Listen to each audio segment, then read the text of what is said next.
On April 3, 1973, on a sidewalk on 6th Avenue in Manhattan, a man in a dark suit stood in the cold with a device in his hand that weighed roughly 2.5 pounds. It was the size of a brick, and it was almost exactly that shape, nearly 10 inches tall, with a stubby antenna, a row of buttons, and a battery that could sustain about 35 minutes of talking before it died. To make that single call, the man had to place it standing still on the street because there was only one experimental base station in the whole city, and if he walked too far, the signal would collapse. He dialed a number he knew by heart, and then, according to the story he would tell for the rest of his life, he called the head of research at a rival company, the men trying to build the same thing inside a car, and told them, more or less, that he was calling from a real cellular telephone, a handheld one, on the street, the first one anyone had ever used. That man was Martin Cooper, an engineer at Motorola, and the brick in his hand was the prototype of a device the company internally called the DynaTAC. It would take another 10 years, 10 full years of refinement, of shrinking components, of pushing regulators and building infrastructure, before a version of that phone reached the public. When it finally did, in 1983, it cost $3,995, roughly $11,000 in today's money, and it still weighed nearly 2 pounds, and its nickname among the people who could afford it was the brick, because that is exactly what it looked like and exactly what it felt like in a jacket pocket. And that device, that absurd, expensive, half-hour of battery life brick, is one of the most important objects in the history of the 20th century. Because Motorola did not merely build the first cell phone. Motorola invented the entire idea of the personal, portable, handheld telephone, the concept that a phone should belong to a person rather than a place. And then, over the next 3 decades, it lost the war it had started comprehensively to companies that did not exist when Cooper stood on that sidewalk. That is the paradox we are going to take apart in this video. How does a company invent an entire industry, hold the patents, employ the engineers, ship the first product, dominate the first 2 decades, and then, within a single human lifetime, hand the whole thing away one piece at a time, until the brand that started it all is a licensed name printed on phones designed and built by a company in China? How do you win the future and then lose it to your own children? Because that is what happened. The companies that beat Motorola were, in many cases, learning from Motorola's own playbook, staffed in part by Motorola's own people, building on standards Motorola helped write. This is the story of a firm that was so far ahead that it could afford to be wrong for years before anyone noticed,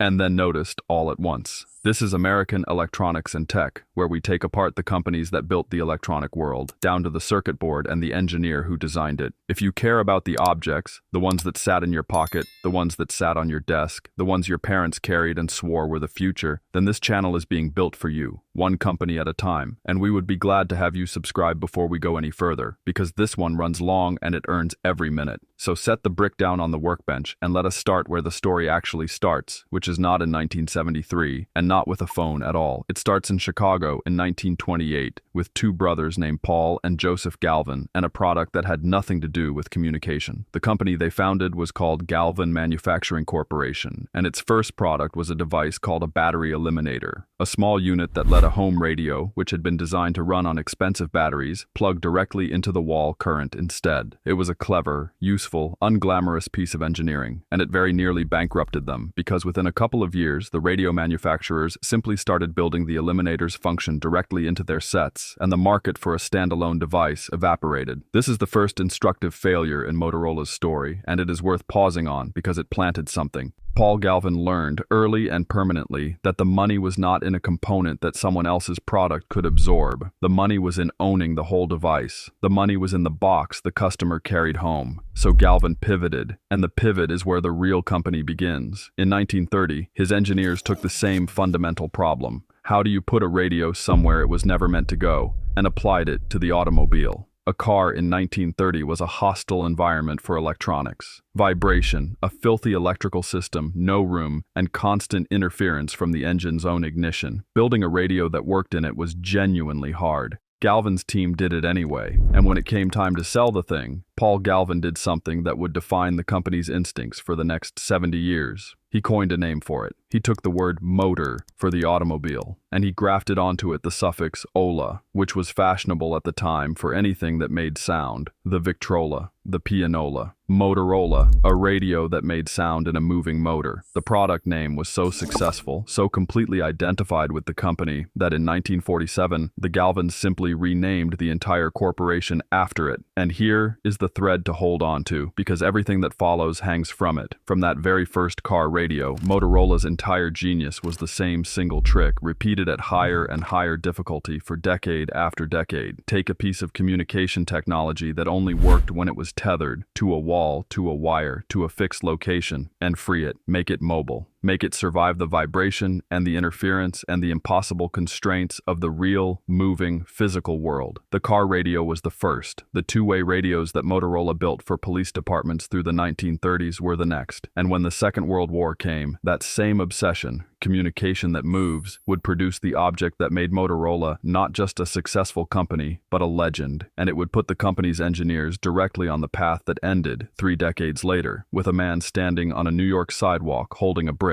That object was the SCR 536, though almost no one who lived through the war ever called it that. They called it the handy-talkie, and it was, quite literally, a two-way radio you could hold in one hand. Motorola's engineers, led by a team under a young engineer named Don Mitchell, compressed an entire transceiver, transmitter, receiver, antenna, and battery into a single self-contained unit that a soldier could carry into a foxhole and operate without setting it down. It weighed about 5 pounds, ran on a battery pack that clipped into the bottom, and switched from receive to transmit the instant you extended or collapsed the telescoping antenna. It had a range of about a mile over open ground, less through forest or rubble. It was, by the standards of 1941, a small miracle of miniaturization, and it went ashore with American infantry from the beaches of Normandy to the islands of the Pacific. But the handy-talkie was not the machine that mattered most. That was the SCR 300, the device the soldiers called the walkie-talkie, a larger backpack-mounted FM radio with a range of several miles, built by a Motorola team working out of Chicago, under an engineer named Dan Noble, who had come to the company from a university physics department, and who would become one of the most important figures in Motorola's entire history. Noble understood something that most of the radio industry had not yet accepted, that frequency modulation, FM, was dramatically more resistant to the static and engine noise and electrical interference that plagued the older amplitude modulation sets. On a battlefield, where the difference between a clear order and a garbled one could be the difference between men living and dying, FM was not a luxury. It was the whole game. The SCR 300 was the first widely fielded FM backpack radio in history, and it worked when the older sets failed, and the men who carried it knew it. Hold on to the name Dan Noble, because he does not appear in most popular tellings of this story, and he should. When the war ended, and Motorola had to decide what kind of company it was going to be, it was Noble who pushed it toward the two things that would matter most for the next 50 years. First, he pushed Motorola deeper into two-way radio for civilian life, for police cars, for taxis, for utility crews, for anyone whose work happened in a vehicle far from a telephone. And second, in 1948, Dan Noble convinced Paul Galvin to open a research laboratory in Phoenix, Arizona, and to staff it with people who understood the strange new material that a handful of physicists at a New Jersey lab had just used to build something called a transistor.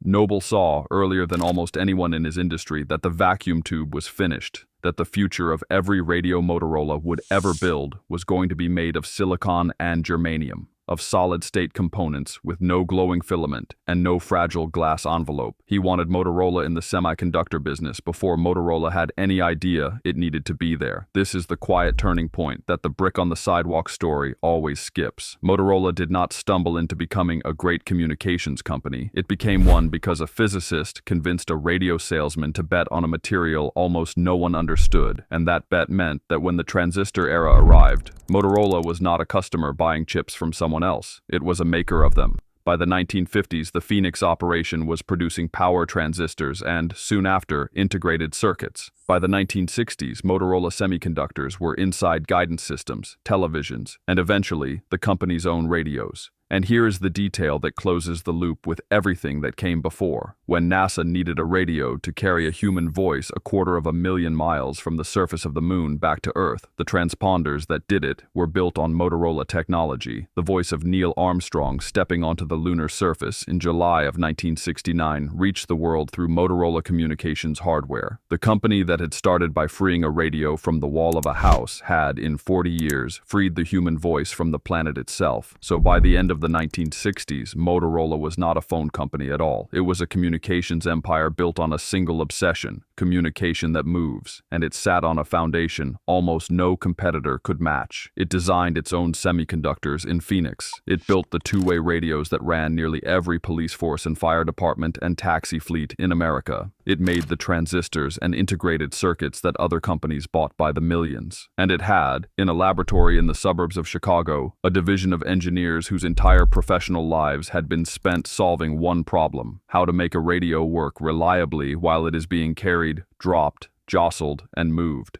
That division reported, by the early 1970s, to a man named Martin Cooper. Cooper was an electrical engineer, a former submarine officer in the Navy, and by 1972, he ran Motorola's portable communications work. He had spent years steeped in the two-way radio world, the world of dispatchers and squad cars, of a device clipped to a belt that let a person talk while walking away from any fixed point. And Cooper had come to believe something that put him directly at odds with the largest and most powerful communications company on Earth. The largest company was AT&T, and AT&T had a vision of the wireless future too. But AT&T's vision was the car phone. In AT&T's mind, the mobile telephone of the future was a device bolted into an automobile, drawing power from the car's battery, tethered to the one place large enough and powerful enough to carry the equipment, the vehicle. The phone number, in that world, belonged to the car. To AT&T, mobility meant a telephone that traveled inside a machine. To Martin Cooper, who had spent his career watching men walk around with radios in their hands, that was not mobility at all. Cooper believed the telephone number should belong to the person, that a human being should be able to carry a telephone, the way a soldier had carried a handy-talkie, and walk down any street in any city and place a call to anyone, from nowhere in particular, from the middle of the sidewalk. And in the early months of 1973, with the executives at AT&T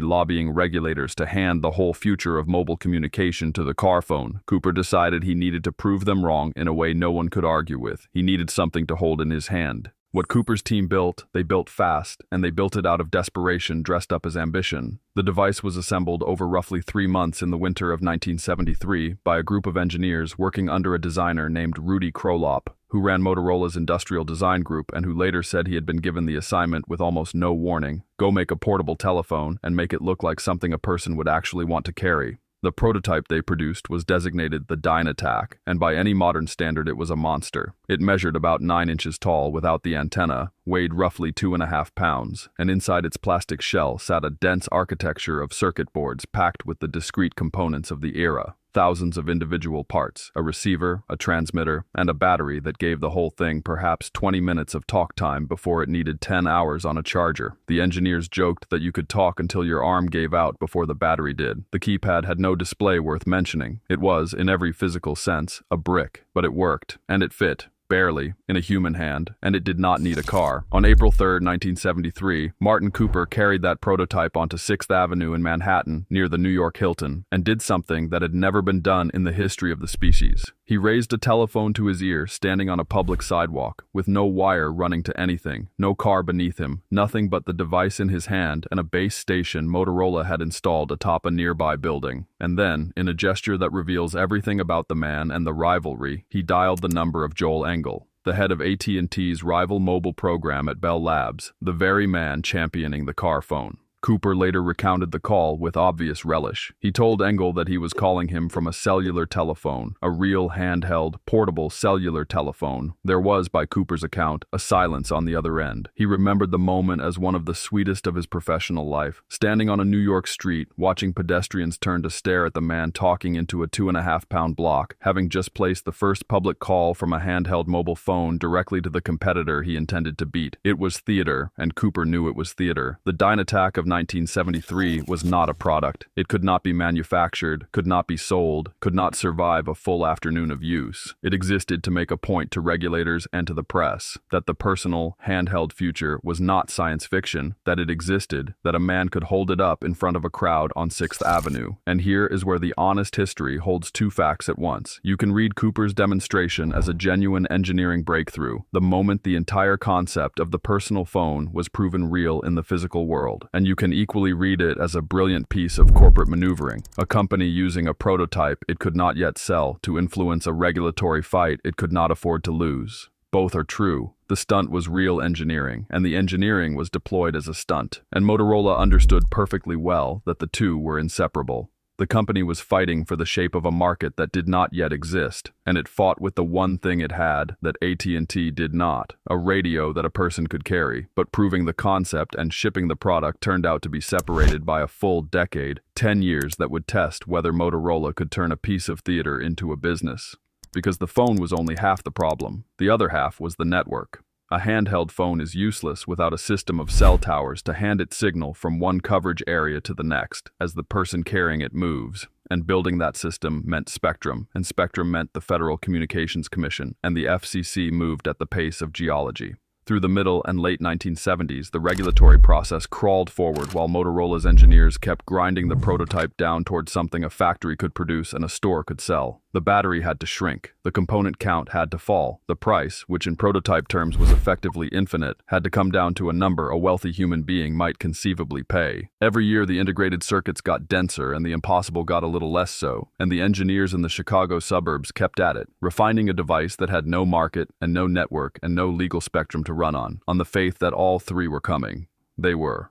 In 1983, a full 10 years after Cooper's sidewalk call, Motorola finally received approval and brought the finished device to market as the DynaTAC 8000X. It had been sanded down from the 2.5-pound brick into something closer to manageable. Still large, still heavy, at around 1.5 pounds, still crowned with a stubby antenna, but now a real product with a real part number and a real price tag. That price tag was $3,995 in 1983 dollars, roughly $10,000 in today's money, for a telephone. It offered about 30 minutes of talk time and took 10 hours to charge, and it was, without exaggeration, one of the most expensive consumer objects a person could walk into a store and buy, and people bought it. Not many people and not ordinary people, but the ones who did buy it were exactly the ones Motorola needed. The executives, the developers, the men in the back seats of town cars who wanted the whole world to see that they were important enough to carry a telephone in their hand. The DynaTAC did not sell on utility. It sold on status, on the raw visible fact of the thing. And Motorola, which had spent 40 years selling function, discovered almost by accident that it was now selling desire. The brick became a symbol of money, of the 80s, of a man who could not be reached by anyone but could reach anyone. And it planted a flag in the ground that said the personal phone was here. It was Motorola's, and everything that came after would be measured against the company that got there first. But a flag in the ground is not a fortress, and the years right after the DynaTAC were the years Motorola turned the trick that companies almost never manage. It took a status symbol and made it a mass-market appliance. Through the middle of the 1980s, the engineering discipline that had ground the brick down for a decade kept grinding, and every generation of the phone shed weight and shed dollars. The antenna retracted, the battery chemistry improved, the talk time crept upward, and the charging time crept down, and by 1989, Motorola shipped the object that would define the company's second great act, the MicroTAC. It was a flip phone before anyone used that word, a hinged mouthpiece that folded up against the body when you weren't talking and swung down when you were, protecting the keypad and, more importantly, shrinking the whole thing to something you could actually close your hand around and slide into a jacket pocket. It weighed about 12.5 ounces. For a device that had begun life as a 2.5-pound brick, that was not an improvement. It was a transformation. The MicroTAC cost between $2,000 and $3,000 depending on the configuration. Still enormous, but the trend line was unmistakable, and everyone in the industry could read it. Motorola was walking the phone down the mountain toward the ordinary person, 1 ounce and $100 at a time. And underneath all of it, the thing that mattered most was the thing the customer never saw. The network. The DynaTAC and the MicroTAC ran on the analog cellular system called AMPS, Advanced Mobile Phone Service, the system Motorola and its rivals had spent the 70s fighting the FCC to authorize. It was a good system for what it was, a clever web of hexagonal cells handing your call from tower to tower as you drove, reusing the same precious frequencies over and over across a city because no two adjacent cells used the same channel. Motorola knew that system in its bones. It had helped design it. It had helped write the physics of it. it. The company had built its infrastructure business, the towers, the base stations, the switching gear that carriers bought by the truckload, on top of the analog world. And by the end of the 1980s, that infrastructure business was quietly as important as the handsets. Motorola was not just selling you a phone. It was selling the carrier, the machinery that made your phone ring. It sat on both ends of the call, and for a few glorious years at the turn of the decade, that dual position looked less like a business and more like a license to print money. Then in 1996 came the object that would become the single most beloved artifact in Motorola's entire history, the one collectors still hunt, the one people over a certain age remember the weight of in their palm, the StarTAC. Look at it now, and you can still feel why it landed the way it did. It weighed about 3.5 ounces. 3.5 ounces, a fifth of the DynaTAC brick, light enough to clip to a belt or drop in a shirt pocket and forget it was there. It flipped open with a satisfying mechanical snap that the engineers had tuned deliberately, because they understood by then that the feel of the thing was part of the product. It was the first phone marketed as something you wore, an accessory, jewelry with a dial tone. It could vibrate instead of ring, one of the first phones that could. A feature born from the pager business Motorola had dominated for decades, folded neatly into the handset. It sold for around $1,000 at launch, and against every rule of the market, people lined up to pay it. Motorola moved something on the order of 60 million StarTACs over the life of the line. It was, by a wide margin, the most successful mobile phone anyone had ever built, and it cemented Motorola's position not just as a maker of phones, but as the maker of phones. The brand that meant cellular the way a certain other brand meant soda. By the late 1990s, the numbers were staggering. Motorola commanded somewhere in the neighborhood of a 50% share of a mobile phone market that was itself exploding, doubling and doubling again as prices fell and networks spread across every developed country on Earth. The company employed close to 150,000 people. Its revenues ran into the tens of billions. It made the chips inside the phones. Motorola's own semiconductor division, the descendant of that transistor lab, still one of the largest chip makers in the world.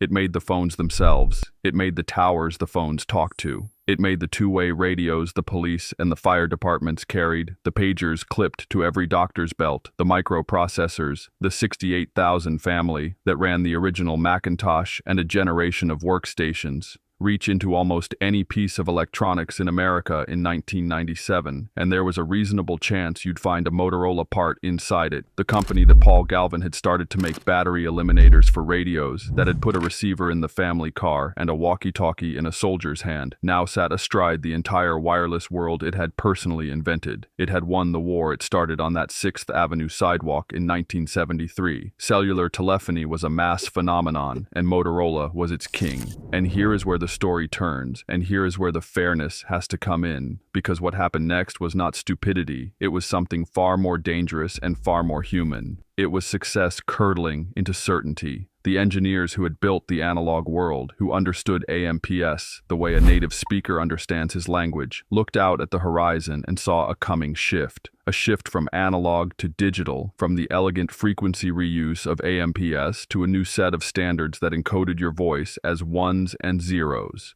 Digital promised more calls per cell, better security, and eventually data. And Motorola, the company that had invented the analog cellular world, was about to make a bet about the digital one. Several bets, actually. And the way you read those bets depends entirely on where you stand. You can read the first bet as a failure of nerve, or as a rational defense of a fabulously profitable business. In the mid-1990s, Motorola's analog StarTAC was printing money, and the company was slow, deliberately slow, some inside would later say, to push customers toward the new digital standards. Why cannibalize the best-selling phone in the world?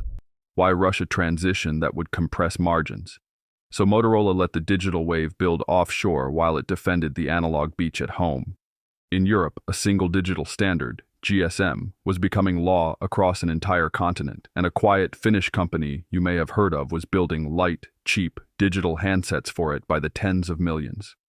By the time Motorola turned its full weight toward digital, the momentum had crossed the Atlantic and kept going. Honest history holds both readings. It was the sin of a company protecting a franchise it had every reason to protect, and it was the classic disruption trap, the incumbent defending the present so well that it walked backward into the future. The second bet was bigger, and it is the one that still makes engineers wince and dreamers sigh, because it was magnificent and it was ruinous at the same time. In the late 1980s, a Motorola engineer named Barry Bertiger was on vacation with his wife in the Bahamas, and she could not get a cell signal to close a real estate deal. The story goes that she turned to him and asked why. If her husband was one of the smartest wireless engineers alive, there wasn't a phone that worked everywhere on Earth. And Bertiger, with two colleagues, went home and designed exactly that. A constellation of 66 low-orbit satellites. The number matched the atomic weight of iron, so they named it Iridium, that would blanket the entire planet, pole to pole, ocean and desert and mountaintop, in a single, seamless network. It was one of the most audacious engineering programs in the history of telecommunications, and Motorola made it real. The satellites went up. The network switched on in November of 1998. From any point on the surface of the world, you could make a call, and almost nobody did. The handsets were the size of a brick and cost around $3,000. The calls ran several dollars a minute. The phones needed a clear view of the sky, which meant they didn't work indoors, or in a car, or in the concrete canyons of the very cities where the world's business was done. And while Iridium's satellites had been climbing toward orbit through the 1990s, the ordinary terrestrial cellular network, the network Motorola itself had helped invent, had spread across nearly every place a paying customer actually stood. Iridium filed for bankruptcy in August of 1999, 9 months after it launched, having burned something like $5 billion. You can read Iridium two ways, and honest history holds both. It was a catastrophic misreading of the market, a solution engineered to perfection for a problem that terrestrial networks were quietly erasing, and it was also one of the purest expressions of what Motorola had always been. Engineers reaching for the impossible thing because it was possible, the same instinct that put a walkie-talkie in a jungle and a phone on a sidewalk. The tragedy is that both are true. After that, the fall was not a single collapse, but a long, grinding subtraction. The RAZR arrived in 2004, impossibly thin, machined aluminum, a design object that sold on the order of 130 million units and briefly made Motorola cool again. And then the company did what falling companies do, and milked the RAZR too long, discounting it into ubiquity while it failed to build a worthy follow-up. Then, in January of 2007, a man in a black turtleneck held up a slab of glass in San Francisco, and the game Motorola had invented in 1973 was played, one last time, by someone else. The company posted billions in losses. In 2011, it split itself in two. Google bought the phone half for $12.5 billion in 2012, largely for its patents, and sold the husk to Lenovo 2 years later for less than $3. The semiconductor division had already been spun off as Freescale years before. The company that made the chip and the phone and the tower now made, under its own name, almost none of them. But here's the legacy, and it is everywhere, and it does not power off. Every time your phone hands your call from one tower to the next without a dropped word, that is Motorola's AMPS grammar, invented in a Chicago lab and now spoken by every network on Earth. The two-way radio business survived and thrives. The radios on the belts of firefighters and dispatchers still say Motorola, the oldest thread in the whole story, unbroken since the war. Freescale's chips, descendants of that transistor lab, ran cars and routers for years, and in a glass case at a museum sits a beige and black brick, the DynaTAC 8000X, and somewhere in a drawer, still, sits a StarTAC that will flip open and light up if you can find a battery, because they were built by people who believed a thing worth building was worth building to last. So that is our question for you. If you carried one, the pager, the brick, the flip, the RAZR, tell us the exact model, the year you got it, and whether, against all odds, it still powers on. Because the people who held these machines know something no earnings report ever captured, and we want to hear it.